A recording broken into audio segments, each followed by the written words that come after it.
How active are you on social media personally? I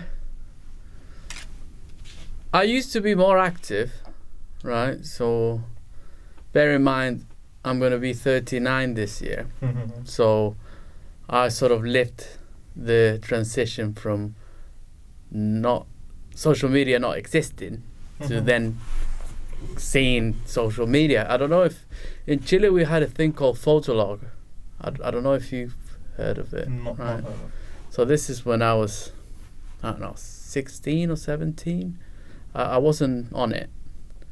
And then it was MySpace, right? And awkward. Yeah, well, there were a few, but I was never on them. It was only when I came to England the first time in 2007 that when I went back, like I made friends here, so it was easier to get in touch with them if I was on Facebook, and that's when I went on Facebook. So I was very active, but it also played with my mind a little bit. In what sense? So basically, because I'm from a sort of poor area from Santiago, right? So I had the chance to come to England, and then I went backpacking across Europe with a friend.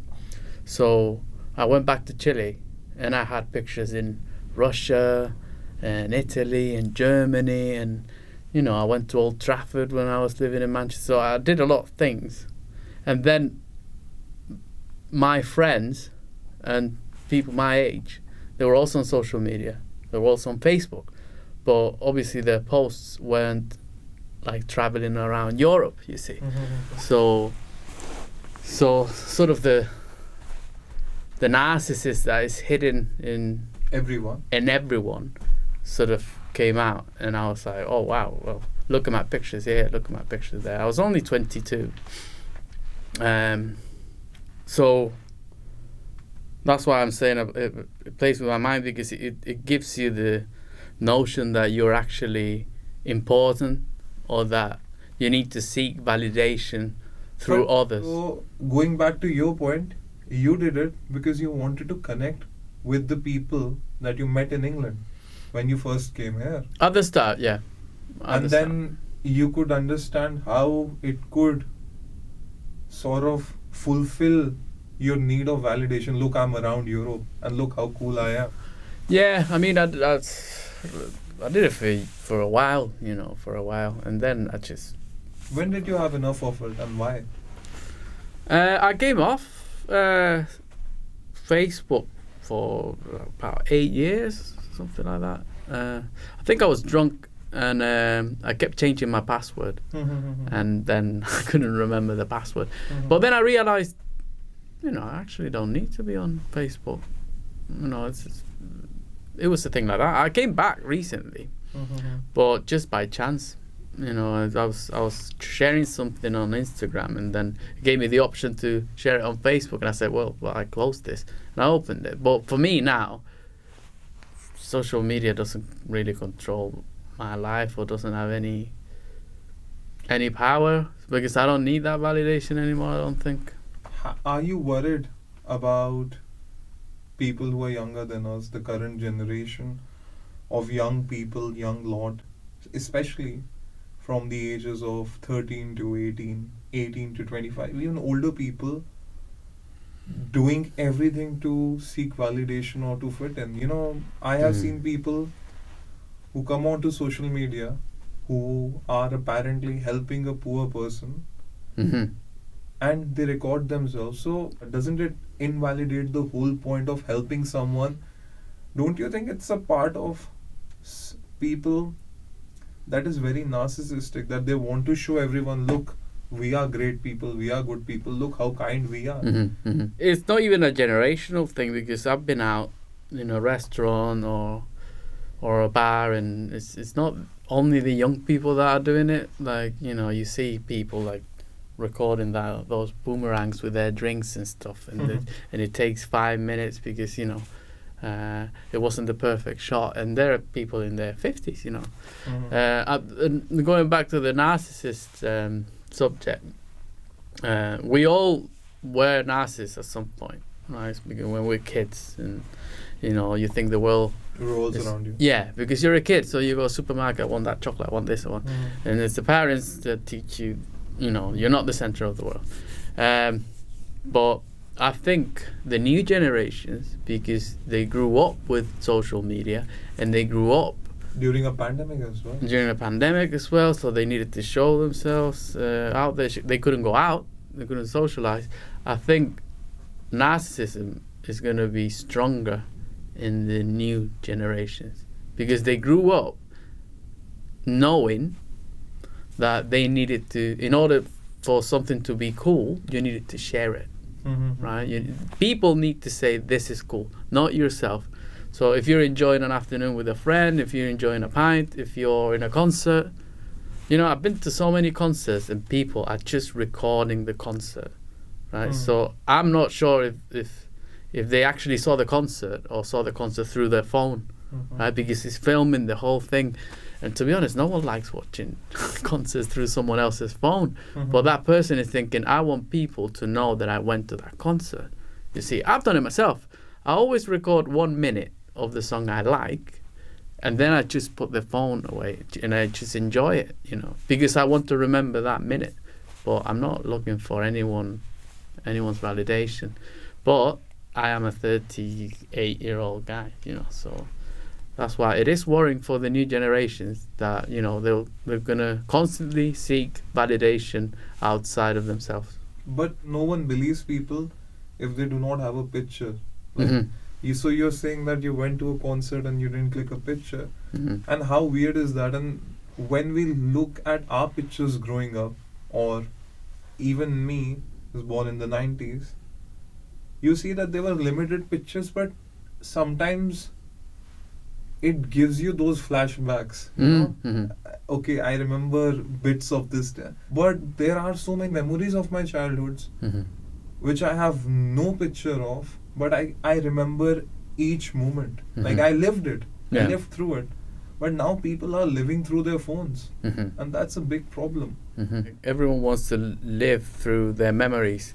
I'm sort of doing something similar. I post things that are chronological, let's say. So I just recently went to Chile. Right? So I posted when my mom was waiting for me at the airport, and then my first barbecue, but I did it for me, really, because I like at night, like going through my pictures and it's like a timeline. But I do it for me. I'm not expecting people to like it, not like it, comment. Carlos, what do you think about it affecting individuals and their bodies and their minds? Like we have seen the rise of people changing their bodies. I think the new generations sort of want things to happen fast and not go through the rigor of getting those things. So for instance, I remember in the last podcast we were talking about the 9-to-5 jobs.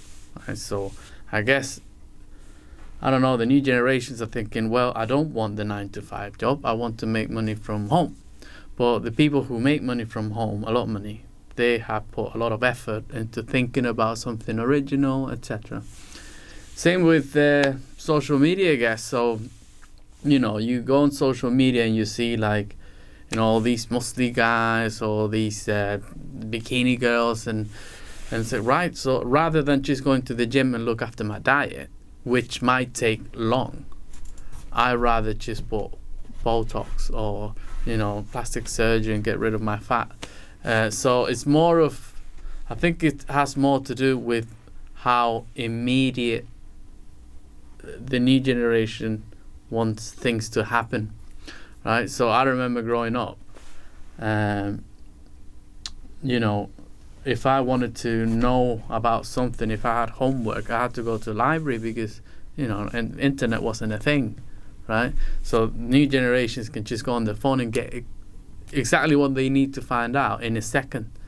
And they grew up with this, and also I think parents are a bit more lenient, permissive. So if a kid wants this, They get that. They get that, you know, Most so instances. because they don't want them to be stressed. Mhm. And I've seen lots of parents as well. I'm not a parent, but I can't criticize, but you know, they give their kids their smartphones or their tablets, or you know, so they keep quiet. And I am not a parent either, but I feel that giving your child or a young infant a phone or an iPad in the hand is a bit too neglecting.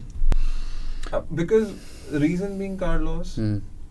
when they deal with real life situations or when they actually have to sit and reflect, they don't know how to do that. Mm. They get bored, or they don't have the patience, or they have never developed those defense mechanisms. They go on the phone and scroll mindlessly. They text someone and they need someone to talk to all the time. Mm. And that's now not how things are in real life. I understand what your point, but I find it hard to criticize someone's parenting without being a parent myself. So if the day comes that I become a father or a dad, then I'm going to see, you know, I'm going to test myself, because I might at some point just give my kid a phone.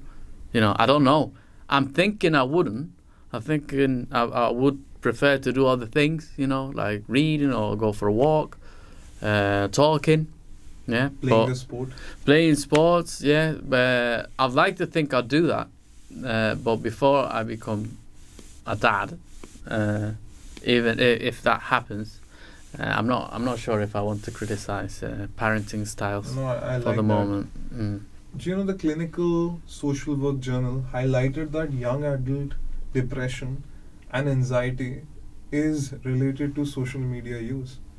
Mm. I have seen friends of myself getting sad that people are not engaging with their posts, with their social media posts online, and they're not getting enough likes or views on Instagram. I'm being honest. Yeah. Yeah. It's a behavior Mm. that has bothered me personally when I look at people of how much they care about what someone else has to say about their life. Mm. People are so lost in seeking validation, they don't know themselves why they're doing the stuff that they're doing. Mm-hmm. I mean, what really did it for me was I went on Twitter after X now, right? And I thought it was more political. I'm into politics. I follow like philosophy accounts, etc. So it was less the glamour of Instagram, right? Because Instagram is like, you know, No more a social media it's like a platform. magazine now to Yeah, just it's- right. And on Facebook I don't go much, but Twitter was fun. But then I started seeing how people, I remember this so vividly.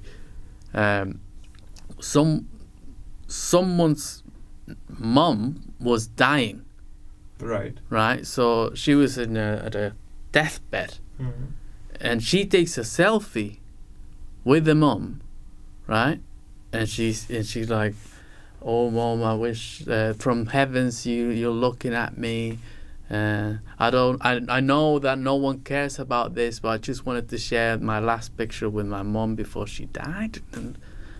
And that picture had like thousands of likes and retweets and lots of comments. But I'm thinking, I don't know.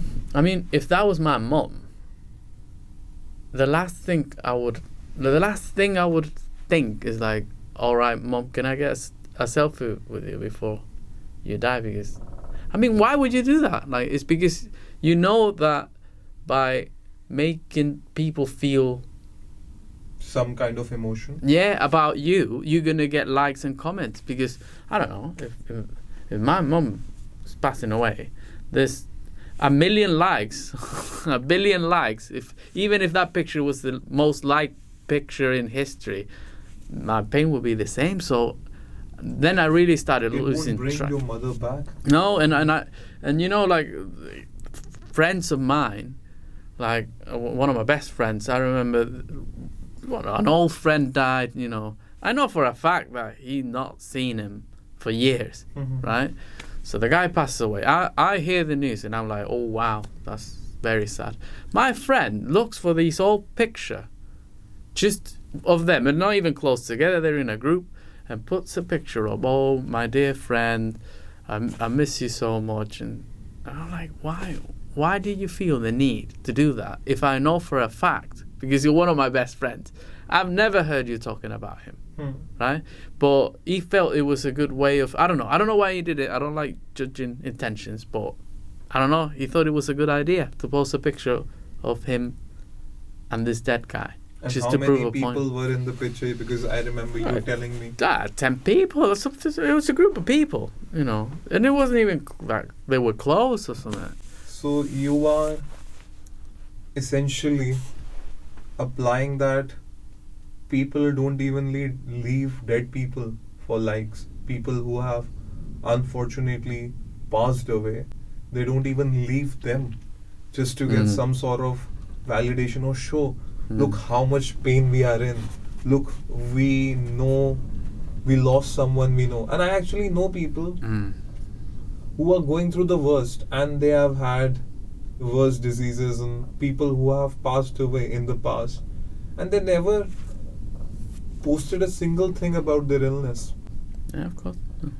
because all they cared about in that moment was spending time with people they love the most. It's not about you when someone passes away. It's about paying respect to them and not clicking a selfie when someone's on the deathbed. And I've got a worse example. have you? Yeah. So, my younger sister had a best friend when they were kids, like primary school or something. And, the girl was very into drugs and, you know, it's a very sad story, and ended up killing herself. Right. So, my sister and I go and pay our respects, because I also knew the girl. Yeah, and this girl's older sister was my older sister's friend as well, you know. So I knew the family, right? But it was an open casket, right? So you could see the girl. I never liked seeing, right? So People of past. yeah, so it was open. So I'm like, okay, I'm not gonna look, like. So I just sat down. Well, this girl's sister, she's on a video call, and then she's showing her sister, like, on the video call. Oh, there she is. Look how beautiful she looks. And I'm like, what's going on?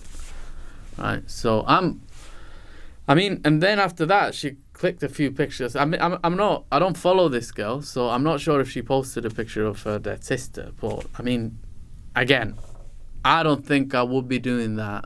Like, I don't know. Maybe she was talking to someone and that person said, "Oh, can I see her?" But if someone asks me that, and my sister's dead there because she killed herself, right? Because it was a very sad story, I would say, like, "Are you mad? Like, I'm not. What are you talking about?" Like, when you lose someone, how people deal with trauma is individual to them. You're right. What sort of understanding I get from that behavior is the fact that people have become so used to being on the phone, so used to being on social media, so used to showing people their life, that it's the way for them, you know. It's the way to go. Okay, so if I look at the phone, if I click a picture, if I show people what's up with me, people are in a bubble which makes them think that they're important. People now miss the point that no one really cares. You know, big celebrities, big politicians, big businessmen, people who have done something for the society, or who have made a name for themselves, who are famous, have come and gone. The world stops for nobody. I'm going to contradict myself a bit now, because I've had a few friends passing away, right? And Sorry to hear that. yeah, part of life. But I wish I had more pictures with them. You know, with one, we went to Ibiza together, and we had an amazing time. And I didn't take a single picture of us together, you know.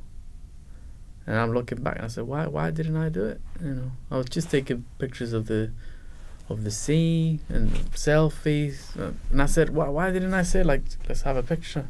You know. Carlos, can you recall your time with him in Ibiza? Yeah. Do you know every single thing that you did? You Mhm. remember the silly things or the laughters. Oh yeah. That's more than enough. Yeah. Isn't I it? know. But you still have that little regret. Yeah. I can understand. But Mm. it's a thing about men, or this is a joke that people say that people who you are best friends with, you don't have a lot of pictures with them. No, you're right. They're- Yeah. Like my best friend of childhood, I barely have 20 pictures with him. Mhm. Barely. And I made an effort. Let's get some pictures clicked, because I try to show people you pictures. We have no pictures I know. together. Yeah.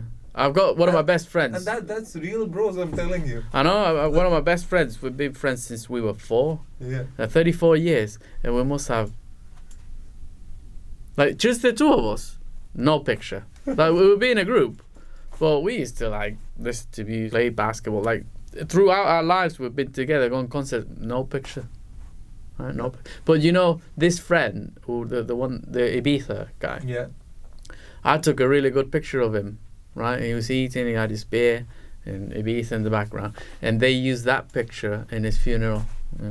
Like the picture I took, and it was weird because we were only friends for a couple of years, but if they chose the picture I took as a happy moment for him, even though he had a wife, kids, he had other holidays, but they thought, That is beautiful. that is a beautiful picture, and I took that, so that's why I sort of taking more pictures, maybe not posting them on social media, but I'm taking more pictures. Does it ever worry you that all these pictures are just in the phone? And growing up, even now when I go back home to India, I ask my mother to give me the old albums when she takes it out of the bunker or the storage or under the bed or wherever, this. Yeah.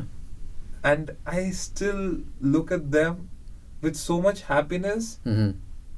And I can remember bits of those days. I can remember the smell of home. I can remember the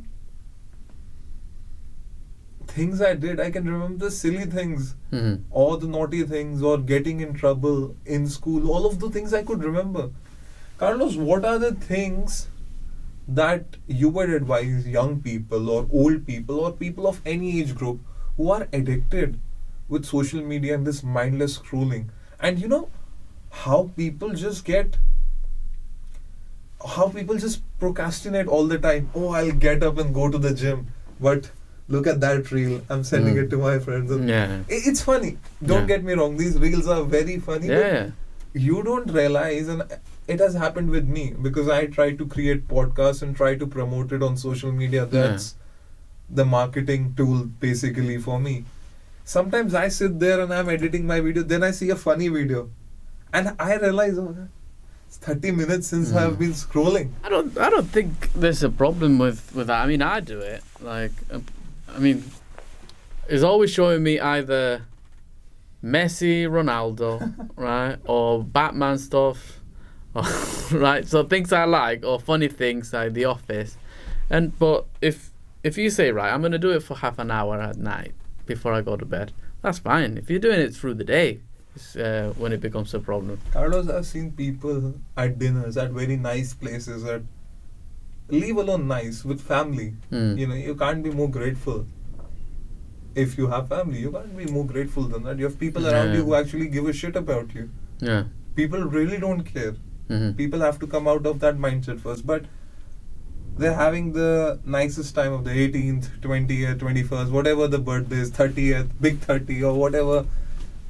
They try to make it special, and people are so busy just scrolling and seeing if the pictures come nice.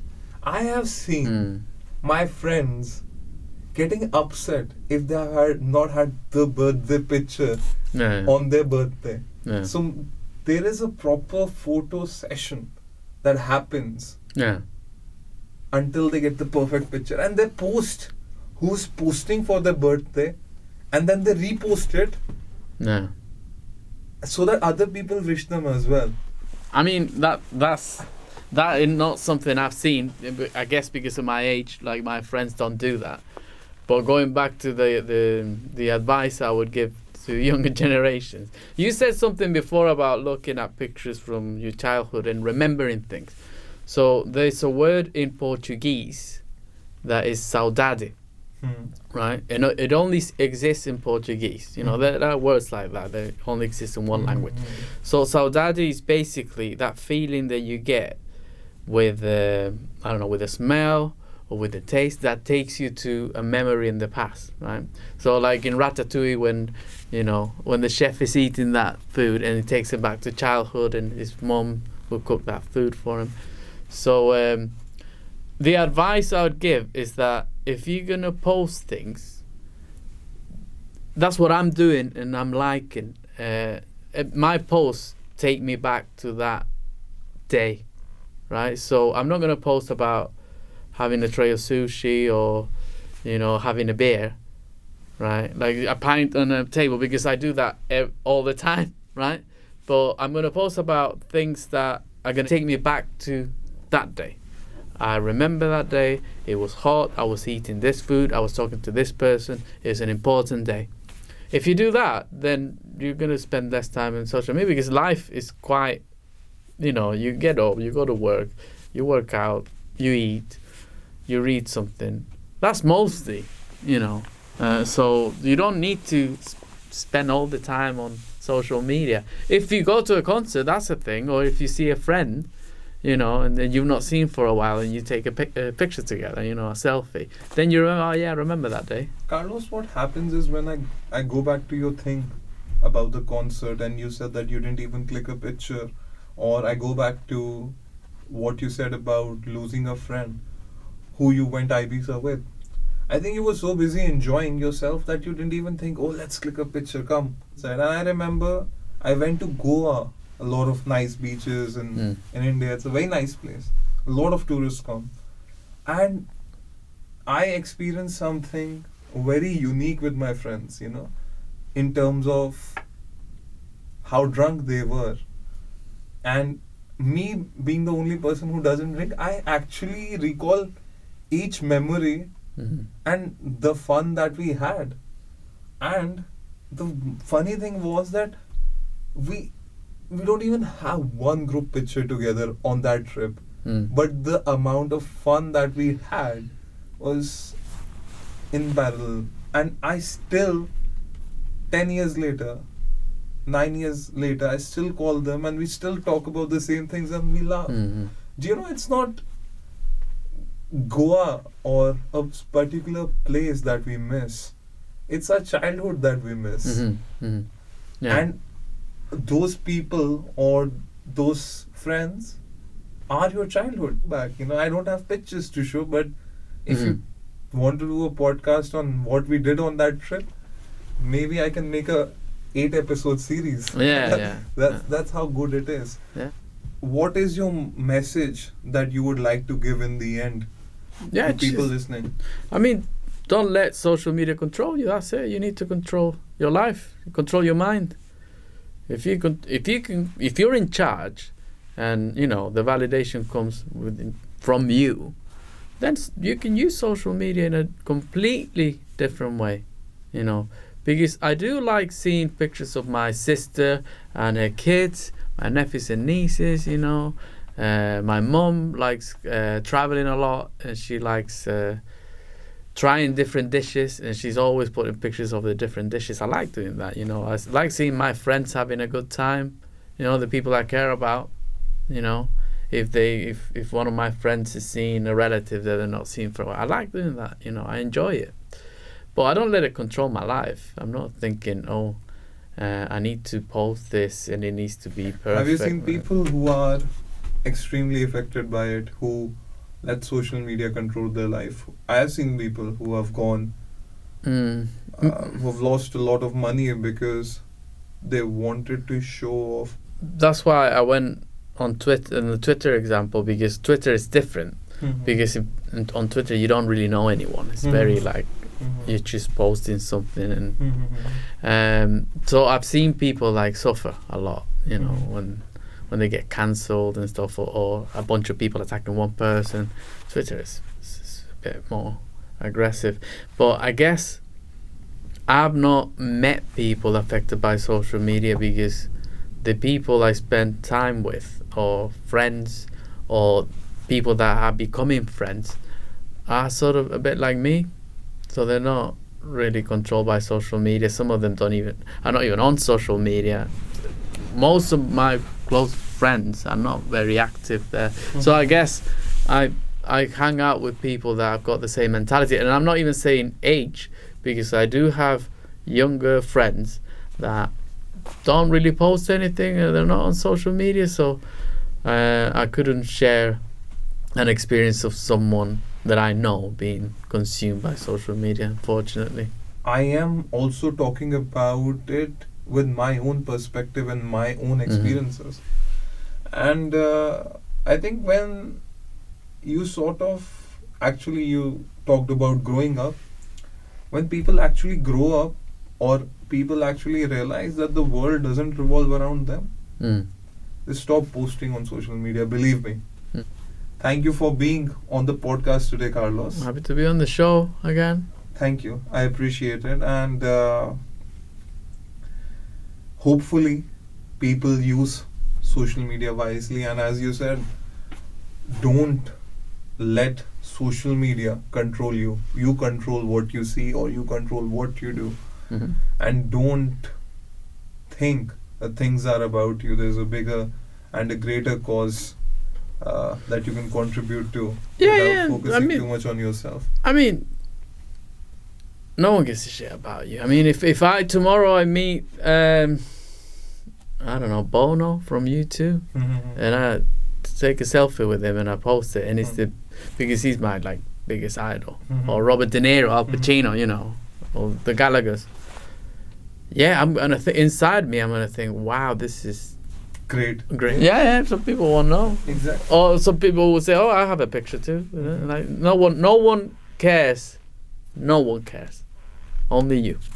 So, yeah.